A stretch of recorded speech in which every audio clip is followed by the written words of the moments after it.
You will be fine. Welcome, welcome, Instagrammers, Twitterers, Facebookers, welcome, and thank you so much for joining us today.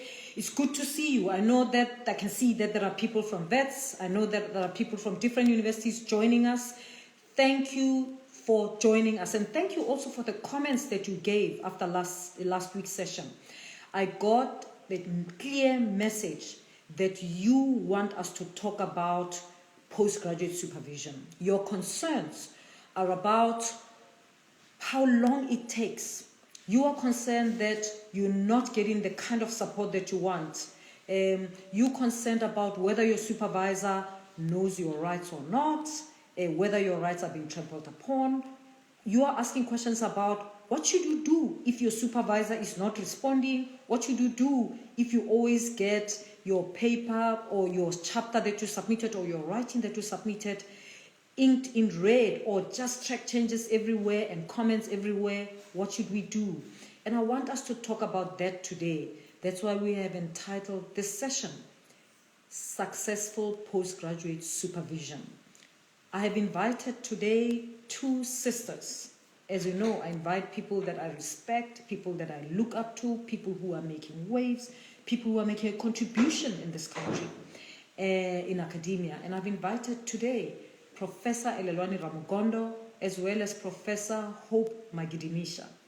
Sisters will be here, and I'll be talking to them about their own experiences as supervisors, but also their own experiences as postgraduate students who manage to succeed being supervised by other people.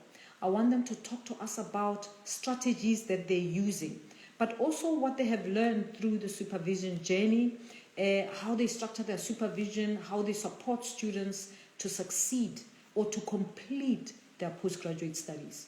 But before I get them on board, I want to say a few things. You know, if you've been following these sessions from this time I was talking about writing your research proposal, your PhD or master's research proposal, I was very clear that the most important relationship that you're going to have in this journey of your academic career is your relationship with your supervisor. Your supervisor is your promoter. They are your number one supporter. They are the ones that your supervisor is the one who's going to get you through, not just through the supervision, through getting your degree.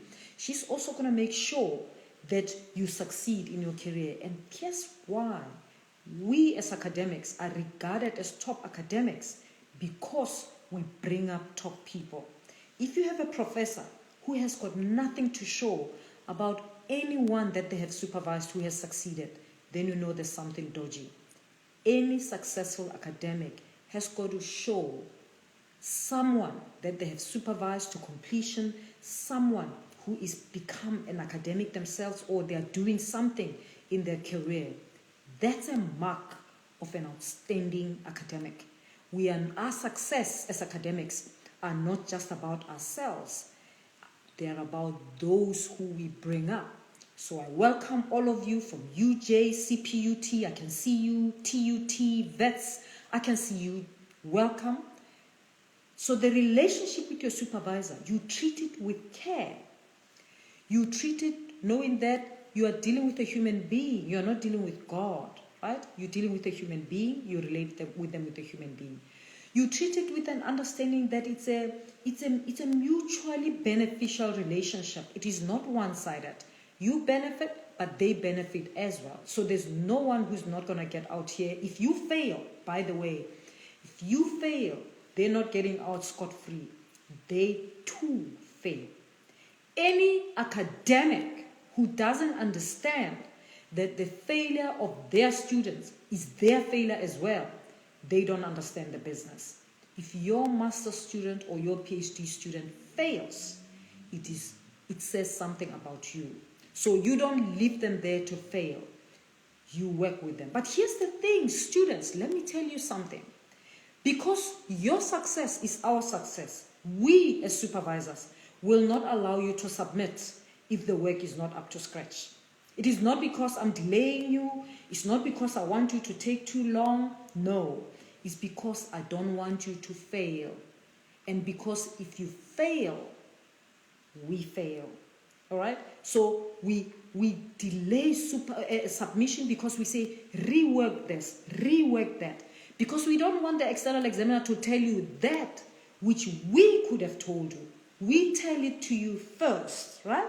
So if your supervisor says to you, it's not ready for submission yet, rework this analysis chapter or rework this methodology, or another work has just come out, groundbreaking, we cannot submit without showing that we are aware of this work. Don't get grumpy. Get on and do it. The sooner you do it, the better.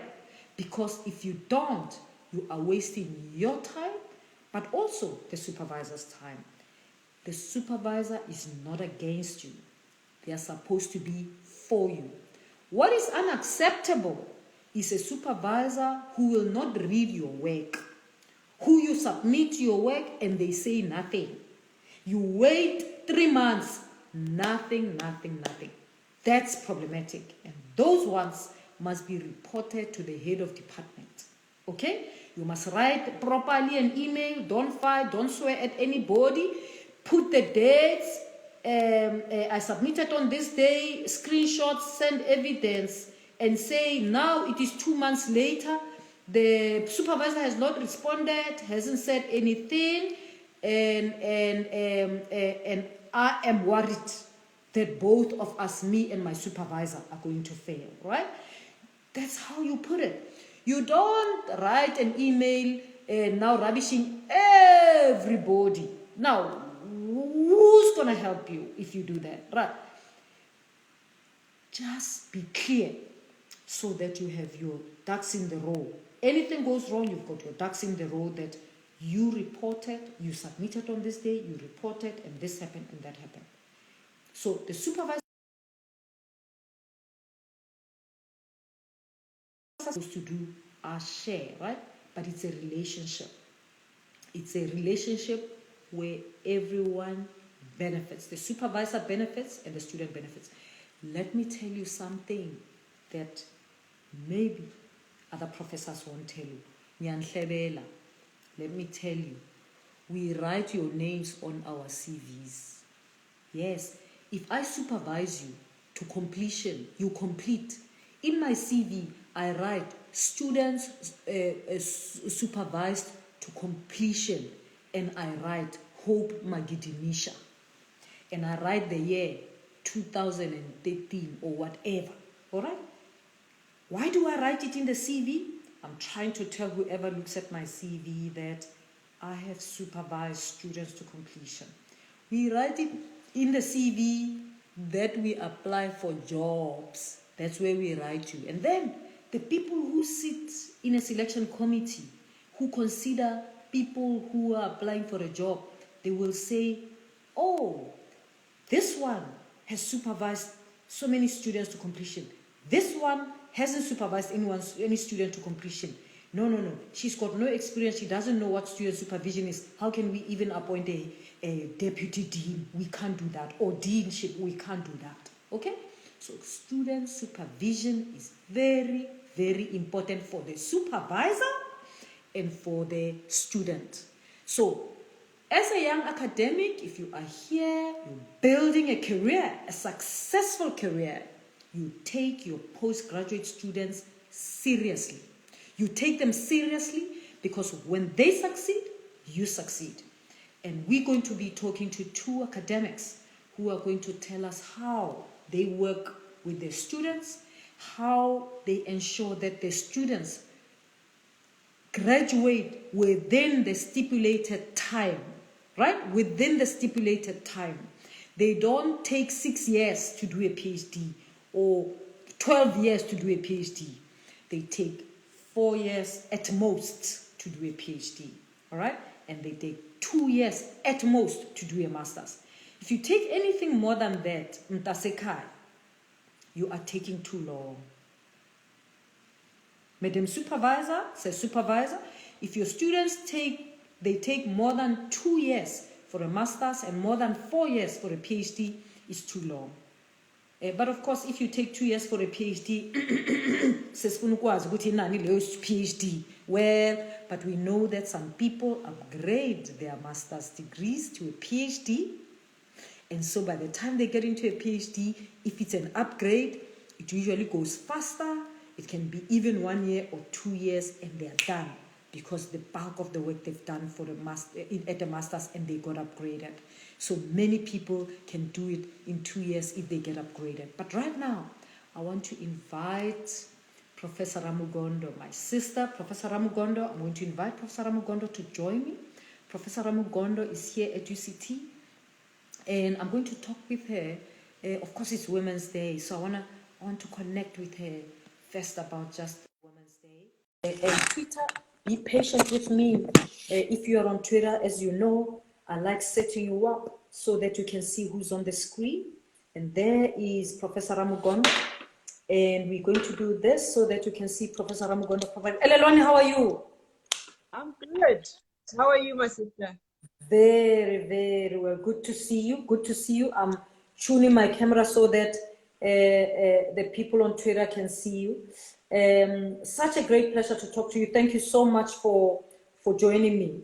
I want to talk about, but before I get to supervision, Happy Women's Month. Thank you. It's an honor. Happy Women's Month. I'm so honored to be talking to you on Women's Month. And I know the work that you do for women, with and for women, Black people, and young people. With and on women, Black people, and young people. I know, and I want to honor you for that. Or most of the time, that work is thankless. There's nobody who pays you for it, and you do it. And I just want to acknowledge you for that, Elorani. Happy Women's Month. A little message to the women of this country. Yeah. Can you give them a message? Just the ones who look at you and they see themselves, my sister. It might look like it's not getting there, but we must never give up. We know that our fight is just, and that where we put our minds and our souls into it, we will overcome. And I also want to remind everyone that it is never a fight for one. It's a struggle for all of us. Yes. So we must never think that we can do it all on our own. We have many sisters who root for us. And when any of us is really struggling to make it and even get a voice out there to be heard, all they need to do is shout and say, I'm here, this is my struggle, come join me, we will be there. Thank you very much, Elelwani. Now, Professor Ramugondo is the Deputy Dean in charge of postgraduate studies at the Faculty of Health Sciences here at UCT. She herself is a full professor of occupational therapy. So she's gone through her own postgraduate studies, and she's currently not only supervising, but also overseeing other supervisors and supervision processes at the Faculty of Health Sciences at UCT. Elelwani, what would you say are the key aspects of a successful supervision relationship in postgraduate studies? What are 3 key things? You know, I always marvel at how supervisors and students find each other. And in my own journey, I have chosen my supervisors. And I've also found that in my own experience, students seek me out, sometimes from other universities and often from other faculties. Choosing your supervisor is critical. Yes. So that's very important. I'll put that number 1. Right? And we will come back to that point because I think that's very key. We'll come back to absolutely. It. Second one? And then secondly, you better have a research question. You know, what is a postgraduate study without clarity about that which you are curious about? You need to know that the question drives the project, not the other way around. So you can't be going to someone and saying, oh, I wanna do my master's, I want to do a PhD, without having thought through what it is that really gets you ticking. That question that keeps you awake at night is what will keep you motivated. It will wake you up to get to that data that you need in order to get done and to finish. So those two things I would put up front. And then the third thing is mentorship. Oftentimes we think about mentorship outside of the supervision relationship, but it is key. A supervisor who's not only concerned with the project, but concerned about the student and where they're going, and looking out for any suggestion that this might be someone who wants to go far in academia, needs a mentor who cares about them. Fantastic. So, students, I hope you got this one. Professor Ramugondo is very clear. Choose your supervisor wisely, know your research problem, and this is a mentorship relationship. It's not just about your degree, it's a mentorship relationship. Now, I want to go to the choosing a supervisor carefully. Many students, when they do master's or PhD, they choose a university rather than a supervisor. And I always say to them, when you're doing a master's or a PhD, you don't choose a university, you choose a supervisor. You follow your supervisor. So you've got to know this, because if you don't know, you think that if you've chosen the university, you've chosen a supervisor, but you might find that there's no match. So what would you say would be a way of identifying a suitable supervisor? For me, if I'm there, we are Limpopoans. So if I'm in Limpopo and I've just finished my undergraduate degree, I've just done my honors, and I want to do my master's, how do I go about? I only know the people at my university. I've never been to an academic conference because maybe there was no funding or whatever. How do I go about it, Elelwani? Yeah, so obviously this will be a student who will be in a particular field, right? Yes. So what I would do as that student is go to the website of that university, the department, look at the names of people who are on that website. And oftentimes you'll have people who put a bio sketch, a summary of their CV on that website, right? Read very carefully. What is this person doing that appeals to what I'm interested in as a possibility to pursue for research? But go beyond them. Google them. Look at what they have written. It's very important to do. Yes. If you are lucky and can have access to the names of students that they have supervised, do a bit of homework. Yes. I was once approached by a student from another university, and they said, well, if I don't get you, I'm not doing this thing. Yes. You were recommended. You were recommended by one of your own students. And of course, when you ask other students about their supervision experience with an academic, you do need to listen carefully, right? Because you might listen to a story and pick up that, I think here it wasn't the supervisor, but the student themselves who might have had expectations that were mismatched with the supervisor. But you can't go wrong if you do your homework, but most importantly, read up on what this person has published. Great. Good advice. So don't just choose someone without checking them out. Mother Google is good in terms of this one. Mother Google will always help you. But Elelwani, you are saying go to the website of the university. So you are still working with one option of choosing the university and looking within that university. I want to share another way that actually, I honestly believe you don't choose the university first. You look for people. So if you're doing an honors, even at undergrad, you've read lots of papers written by people. I would say if you read a paper, it excites you. You're like, damn, where does this, I could have written this. You Google them. You check where they are. You start following them, because that could be your supervisor right there. So you haven't chosen the university. You following this person, you realize, oh, they're at University X.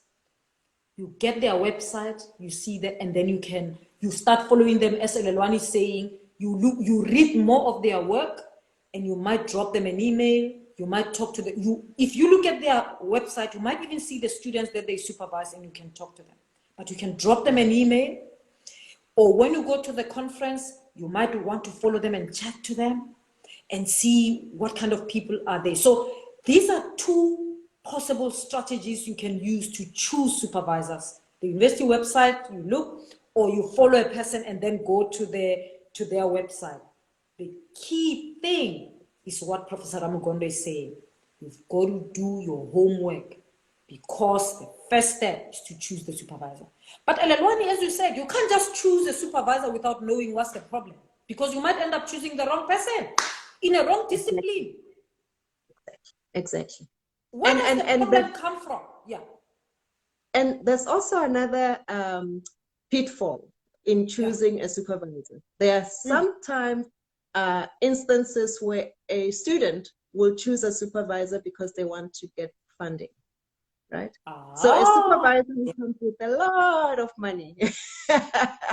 Yes. Well, if that is the reason you've chosen a supervisor, and things don't work out later when their supervisor also begins to dictate what kind of research you ought to be doing, don't come complaining to anybody, right? Yeah, you followed capital. I carry you followed capital. You followed Ting. Ting. So it's something to think about. This is not to say that a supervisor should not worry about funding for you. A good supervisor, they must. And they must sit down with you right from the beginning and say, you know, I really like where you're going. Your research question really excites me. But to get funding for this kind of research is going to be tough. But you know what? We're going to do this together. We'll look around. And Elelwani, what you're saying is key, because what you're saying is that don't choose the person because they have money. Choose them because you've done the work and you know that there is congruence in terms of your problem and what they are doing, right? Yeah. One student is asking here on Instagram, and she's saying, what if the supervisor chooses you?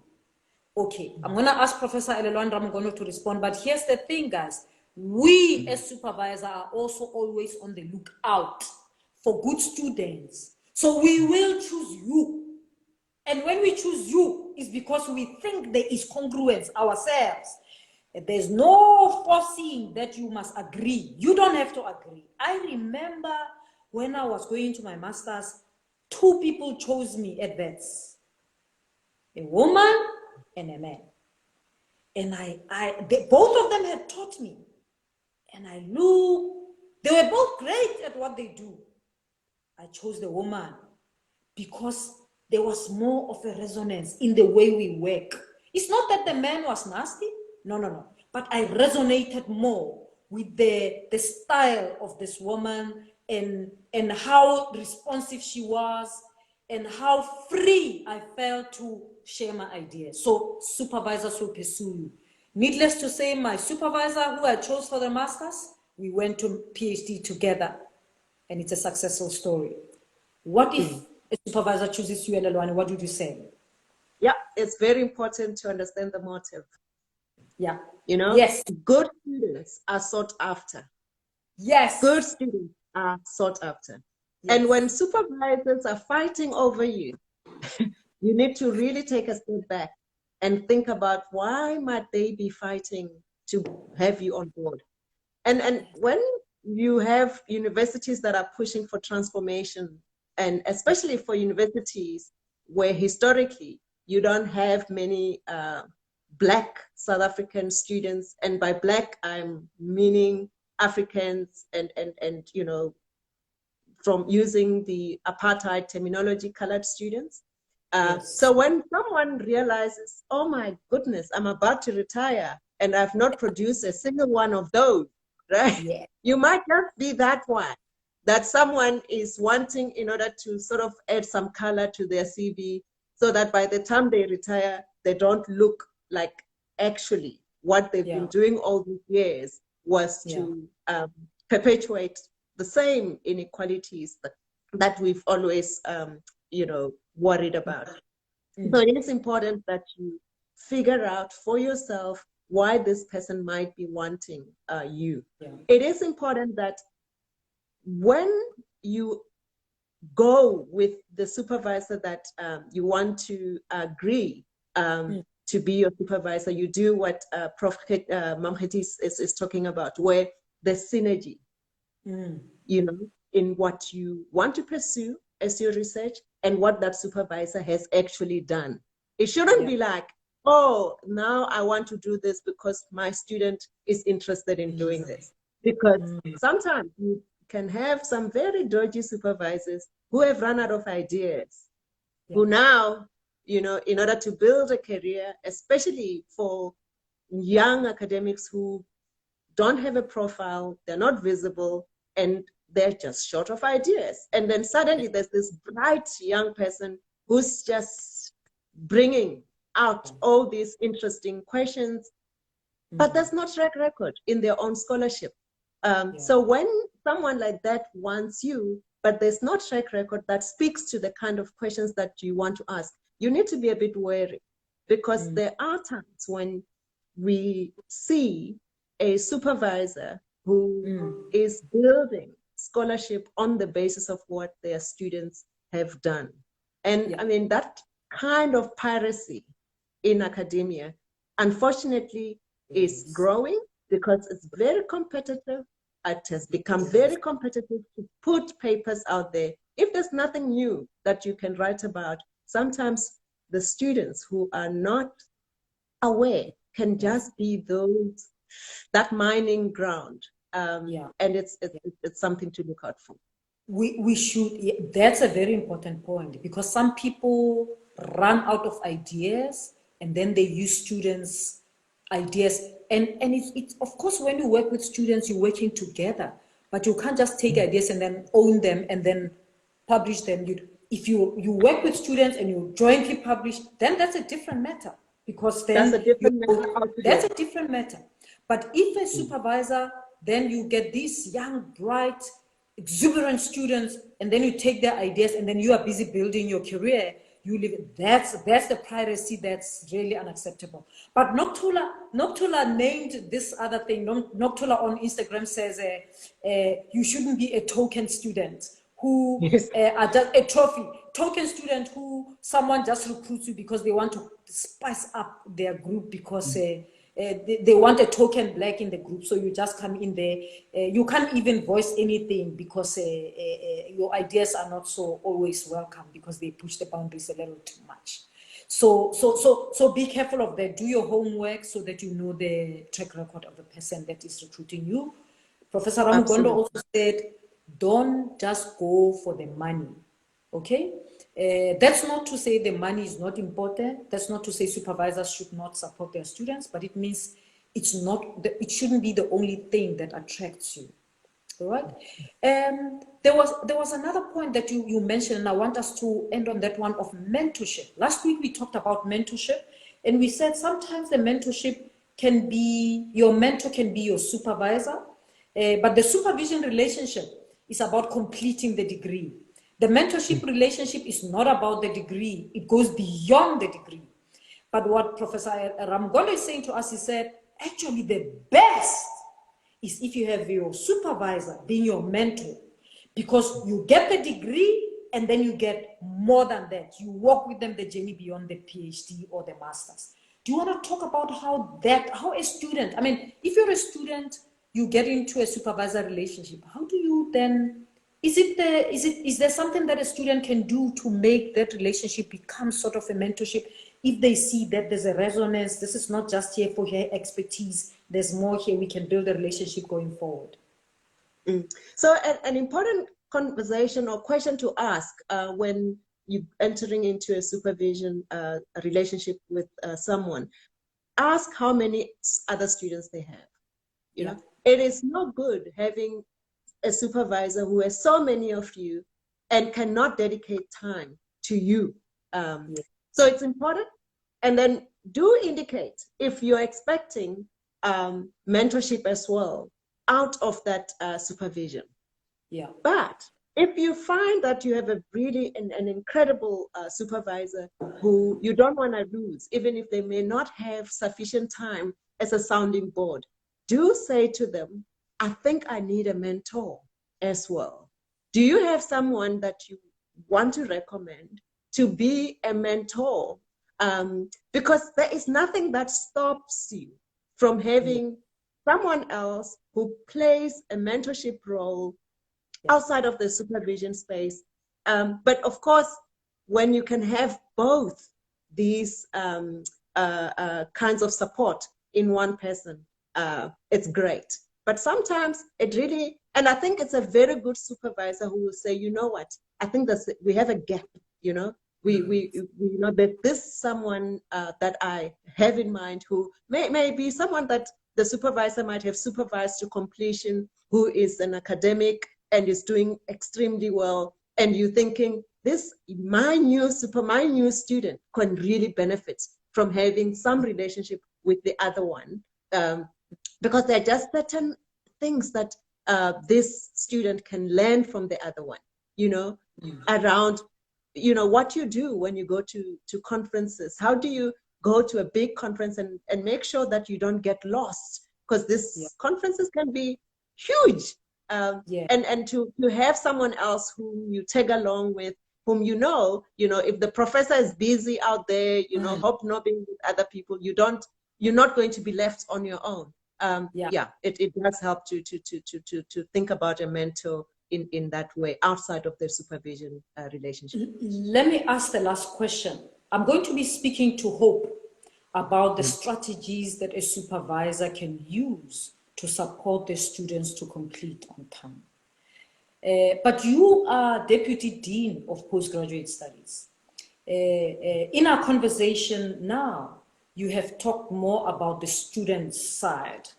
But of course, your job is to make sure that the university delivers. So you are the supervisor of supervisors. And if they don't deliver, the student must write to you and complain to you. Now, I want to know, I'm going to ask a question, not about when students complain and whatever, because I've already told them that they must write to the Deputy Dean Postgraduate Studies. But students often say to me, I'm at this university, I have submitted my thesis, I've been waiting for 5 months. Nobody is saying anything. My supervisor says they have appointed external examiners, they have submitted to the postgraduate office. Now it is with the Deputy Dean Postgraduate Studies. They are waiting. The supervisor can't ask because he doesn't want to be seen to be meddling in the issues. How do you manage this thing of external examiners who take forever, who don't finish in time, and the student is waiting, age is going on? Yeah, no, I mean, the first part to your question is around supervisors who don't deliver, who actually are letting us down. Yes. In that, it is in our best interest for students to succeed and to be supported so that they don't take time beyond what they need in order to finish. And the important thing there is the memorandum of understanding, the contract. Often people I'm gonna speak to Hope. I'm gonna speak to Hope about supervisors' tips. I'm gonna speak to Hope because some universities don't do an MOU. It's a UCT thing. I want to talk about the examination because all universities do it. So how do we manage the relationship with the examiners? So the examination process, obviously we are completely dependent on the supervisors to have chosen the external examiners wisely, right? Yeah. And this is something that, when you dig deeper, whenever there's a problem, right, where an external examiner is taking too long, or an external examiner writes a report that actually does not make sense, right? So where on one hand, they may be saying this is a brilliant thesis, should be published, but then they say it should be a revised and resubmit. Obviously, there's a mismatch there. And oftentimes, when you speak to the supervisor, they'll be like, oh, you know, in retrospect, that was actually a bad decision. Yeah. That external examiner should not have been allowed anywhere close to this thesis. And sometimes, you know, you have people who are known in the field, but they're retired, you know, really it's not on their priority list to get done with examining this thesis. So it's something that I always have to flag with the postgraduate academic committees to say in the departments, you know, have the conversation with supervisors around what it takes to choose an external examiner that will do justice to the work of the student. You can't put your student at risk. And of course, it is not encouraged to already have conversations with an examiner that you have in mind before the thesis is sent out to them. But nothing stops you and your student, as the thesis is in progress, to keep a list of people that you think might be good external examiners. I mean, these are people you are citing as a student. These are people that you are going to conferences and listening to and saying, oh, there's some synergy here. This person, you know, might look at my thesis and be excited. Write their name down, you know? You can write a list of 20 people. You know, the supervisor then, at the time that they have to identify external examiners, are not shooting in the dark. They can go on to that list and say, oh, actually, I'm spoiled for choice, right? And they choose the among those. It's a very good strategy. Thanks very much, Elelwani. Thank you so much for joining us. I'm ready to speak to Hope. Young blood is coming. She's rocking the place, and I want to talk to her. But really appreciate it for all the advice that you gave students, and I hope they wrote them down, particularly how you choose your supervisor. Make sure that you have a problem and try to develop a mentor-mentee relationship. This is not just about the degree. It goes on after your doctorate or your master's. Lwani, thank you so much for the work that you do and for who you are and how you do it. All the best. Thank you for having me. Sure. God bless you too. Bye-bye. Bye-bye. All right, so there we are. I'm going to be talking to Hope soon. Students, here's the thing. You don't choose the external examiner. You don't choose your external examiner, guys. So don't force any supervisor. Professor Ramugondo was just talking about some ideas on how some supervisors work, but it is not your role to choose an external examiner. No student chooses their own external examiner. It is the role of the supervisor, and the faculty ends up choosing whoever they've chosen. Oftentimes, the supervisor doesn't even know who they have chosen. And that's why the supervisor sometimes is handheld. They don't know what to say because they don't know who was chosen finally. And it's the job of the postgraduate office to liaise with the external examiner. So I know the struggle is real out there. And even the vice chancellor can't intervene because this is a relationship it's supposed to be handled carefully. You can't be seen to be pressurizing the external examiner. You just have to wait for them to do the work and then submit their report, okay? But I think what is important, that is in our hand, is what the supervisors do. And I want to talk to Hope about that. I'm going to introduce you to Hope because Hope is an inspiring young academic. Hope, I think she goes by Prof. Hope. There she is. Hope is an inspiring young academic. She's a Black. Welcome, Hope. Welcome. So good to see you. Hope is still stabilizing her camera. But Hope was the first Black female South African to get a PhD in town and regional planning at the University of KwaZulu-Natal. She also became the first Black South African-born woman to be appointed as Associate Professor of Town and Regional Planning at UKZN. You know, oftentimes people say, why do you say this first Black, first Black? Let me tell you, it's so uncomfortable and it sounds so uncouth. But sometimes it's important that we say it so that we can see how far behind we are. Because there's still a long way to go. And I'm saying it for Hope because I know that Hope owns this title of being first with huge responsibility. And she does a lot of work to make sure that she pays it back and forward. She is now a SACHI chair for inclusive cities. And when she was named as a SACHI chair of inclusive cities at UKZN, it emerged that she was the youngest. I think she's 35. You're 35, Hope? Or are you 36? Yes. Hope is 35. Hope is 35 years old. She's the youngest SACHI chair holder in South Africa. And her SACHI chair, her research chair, focuses on inclusive cities. Of course, she was named also as one of the top 200 South Africans by the Mail and Guardian. And Hope, welcome to the club. I was named as one of the top 100 young South Africans back in the day.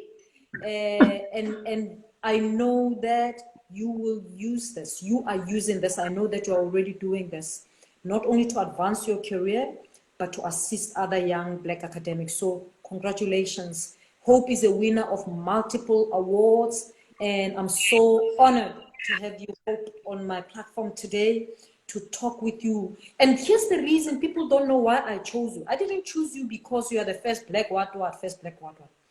At UKZN, you are one of, if not the top academic, who produces the most, who graduates the most postgraduate students. I heard that you are one of the people who supervises to completion the most in town and regional planning. How do you do it, Hope? How do you do it? Oh.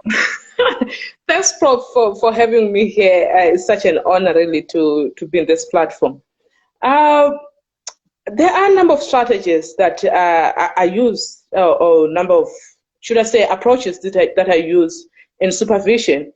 And that will be the group supervision, what I call group supervision, because very often I find myself with maybe 3, 4 to 5 students. In some cases, it can even be more than that. And you will understand that it's very difficult to manage time. So I've got what I call group supervision. And I also got another strategy which I call peer supervision. And I also got another strategy which I call, should I say, it's tailor-made supervision. So this means that I have to develop a strategy for a particular student based on their circumstances. So I think as time goes on, I will try to explain those strategies, how I deal with each strategy, and therefore the results. But at the core of all this... What do you call the third one? The third strategy, you call it what? Tailor-made strategy. Tailor-made. Oh, all right. Yeah, tailor-made strategy. Yes. Yeah. So can you talk about the group, or you were saying something, did I come into your mouth? No, no, I'm okay. No, you didn't, it's okay. So, you know, this is very interesting, Hope, because you've got these 3 strategies that you use for different purposes and different students. Talk us through the group strategy, the group supervision strategy. Yeah, so the group supervision strategy, Prof, is that I bring different students in a group, like they will be at a master's level or PhD level. So I bring them together, and the main idea of bringing students together is to try to explain the concepts which I find them cutting across from each and every level, like theoretical framework. This is something that everyone will need to have.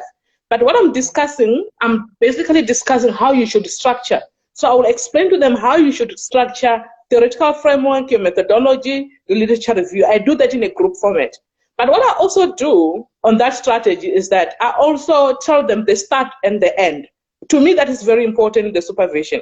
They need to understand when they are starting their degree and when they're expected to end their degree. But not only that, I then also tell them what are the danger zones.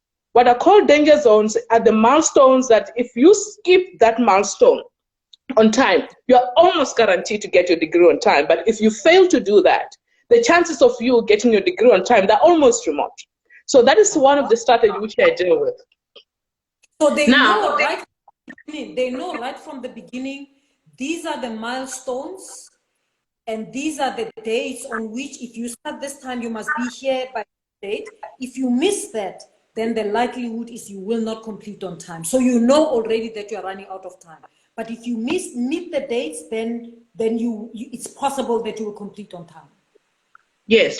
So now, yeah, that's what I do. And what I also do is that in between, I also need them to actually come up with their own time frames, right? Because they need to own the strategy. It's not my strategy, it's our strategy. I've told you the main points, but in between, how do we then get to the end date? And that is when I invite them to say, you need to tell me how you're going to do that. Of course, now and then I'll adjust the strategy if it's not realistic. But they need to own that. When they own that, they feel like they're also involved, not just me telling them you should be doing things this way. So that way you find that you tend to get more results because it's their strategy also, it's their time frame. I'll ask them, based on your responsibility, go and sit down and tell me when you're going to submit what. Yeah. Oh, I like that. I like that because that says, as a student, you can't just register and sit there and think the supervisor is just going to make you succeed. You have to also say, well, this is what I'm committing. These are my timelines, Prof. And then you own them so that you as a supervisor can hold them to account so that they deliver on those. That sounds like mentorship. You are doing mentorship whilst you are supervising. Exactly, that's my point. At the end of it, I need to have captured the student to have developed themselves to even way beyond just supervision. So my aim is that let's not just be student and supervisor, but let's take this to another level, which is a mentorship. So it starts like that. And that's why I value a lot supervision as a relationship rather than just me and the student. It's more like a relationship where I have to also understand some of the softer issues which are affecting the students to be able to finish on time. Wow. Hope. The students are writing here on Instagram. Now they all want to go and do town and regional planning at UKZN. Talk to us about peer supervision. Talk to us about peer supervision. How does that work? So the peer supervision strategy which I use is very close to what I call group supervision. So what happens is that with the peer supervision, you let the student teach themselves or supervise themselves. But I need to be very clear here. I'm not saying students will be commenting on the content, whether this is right or wrong. But what I'm saying is that from this group supervision, if I find that at least 2 or 3 students, they managed to get a certain concept right, and the other ones, they didn't get the concept right. So what I do is that, okay, those ones who managed to get it right, let's come together and you be the one who narrates what I've told you before to your colleague and to your peers. This could mean that maybe the way I narrated to them, it didn't get very clear, but when you say it or their peer says it, it tends to make more sense than when it's me saying it. So, but of course, I have to be overlooking that process to make sure that the information does not get distorted. So that peer kind of, I like it because it's also take away unnecessary competition, you know, like students, because they have to see each other as colleagues rather than competition. You know, we're not competing here. It's not about competition, but the completion. And I made that very clear to them. That's powerful. So they almost help one another. They help one another. They go on the journey. So in a way, they don't only read each other's work, they keep each other accountable. Because if I've read your work last month and the next work is still the same, then I'm not making progress, you know? Yeah. I can and what I like about that, what I like about that, Prof, is that when you're doing peer supervision, they talk to each other, then they start answering each other's questions and concerns. And then after tap in each other's brains and they realize, oh no, we are not getting it right. Let's go and find out. So when they come to me, they've done their own research among themselves, and you can imagine a group of 5 students teaching each other, they still don't get it. So it becomes very easy for me because they will have researched, they will have read around, and here I'm just giving the last direction to say, this is how it's supposed to be done. Hope, you are goals, man. Talk to us about tailor-made. I mean, this, you are goals. Students are like raving. I'm afraid they can't all come to UKZN, right? No, they can't. So Hope, talk to us about tailor-made, because tailor-made is for the students with special circumstances. Yes, you see, this is my favorite strategy. This is my favorite strategy because I get deep down into students' personal issues now here. Because I need, and this is where most supervision goes wrong, because when you don't understand students' circumstances, and I would like to call this softer issues for this discussion, you kind of just expect to work all the time, but they can't deliver if you don't understand their situation, you don't understand their workplace, you don't understand anything else. All you want is your work. You won't get it. No matter how much you scream, you're going to report to the vice chancellor, you're still going to get your work, not going to get your work. So this tailor-made strategy, Prof, what I do is that I spend time with students just to understand their circumstances. Then I come up with a strategy in which this supervision will work. If I expect a work from a group supervision to come every month, with this person might mean that I have to have the work every week. I don't have to wait the whole week or for the whole year or for the whole month for a chapter which will never come. You get what I'm saying? Because if I'm sitting here waiting for a chapter, it might never come. So with the made, it's more about those issues, trying to understand the softer issues and come up with a strategy. But remember, the start and the end remain the same. Yes, yes. So whether you're on tailor-made or peer, whatever, the start and the end, you still have to produce the work. It's just that exactly. Maybe you fell pregnant during, your studies. Then there's an understanding that this is when I'm giving birth, and then this is how I'm going to structure whilst the baby is young. So it's for you, the supervisor, to be able to know what's going on, and you can support the students in that space.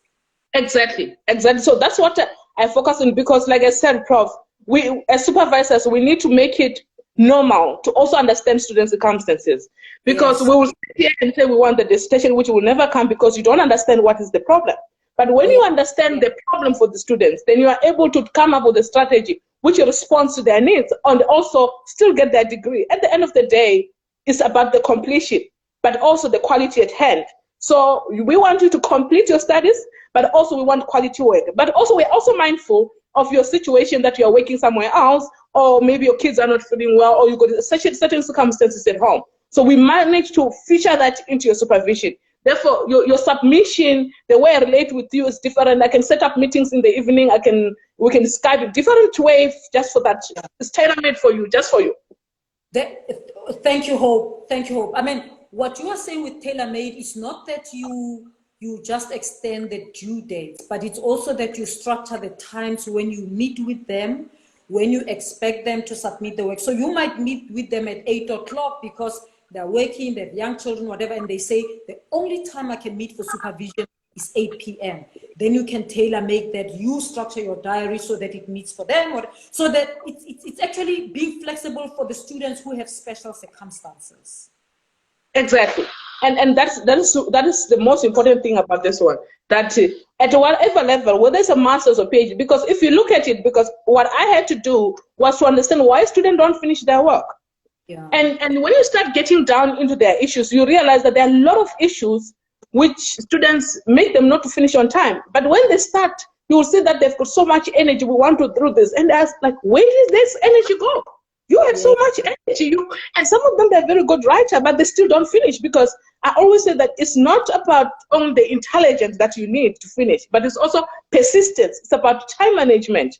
And I'm here to help you do that. Not just to look at your work and say, oh, now we are giving you the degree. No, I want to also help you to manage your time around the situation. Absolutely. Oh, now, before we part, I want to know, I want you to tell people, where did you do your undergraduate degree?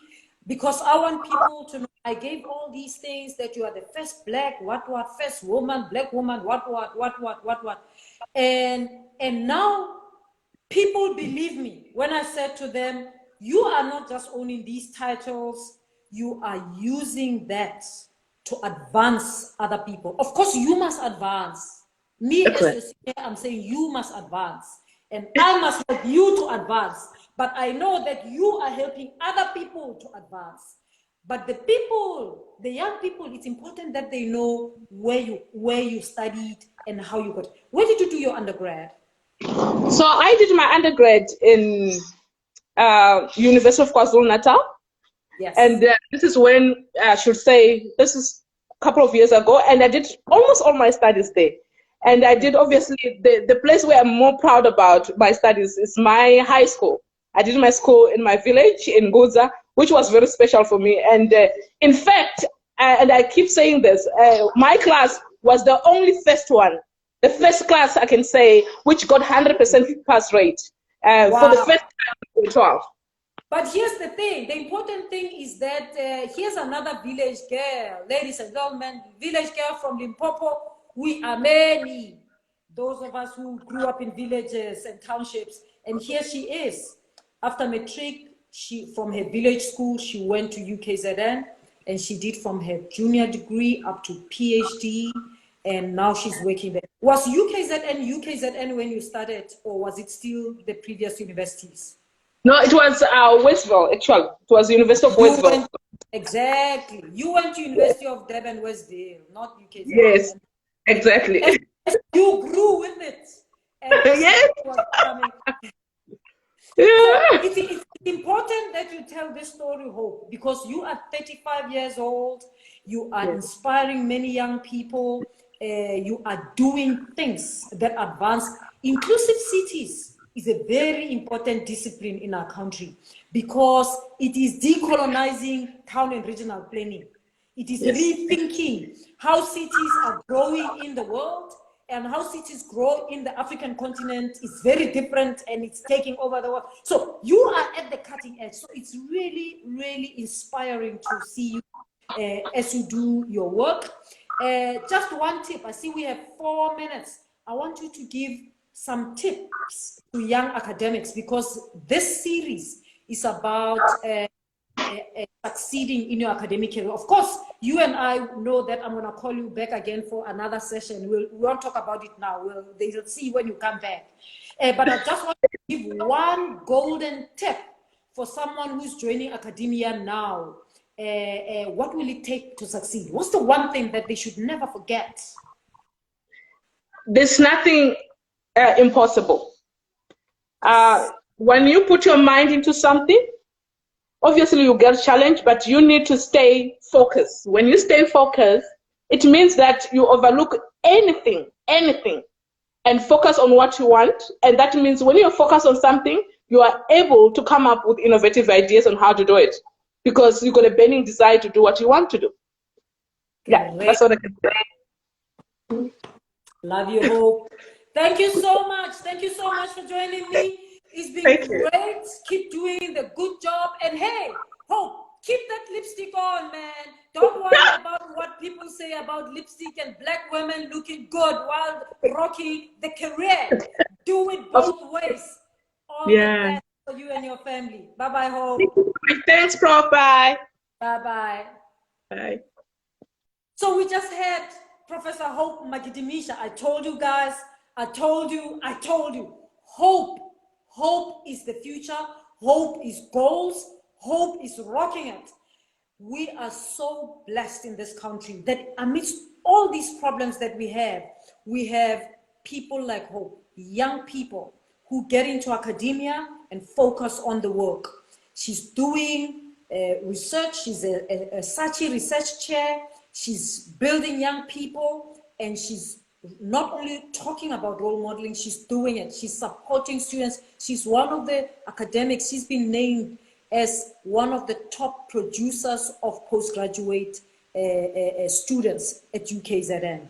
And that's what we're talking about today. I hope you learned from this session.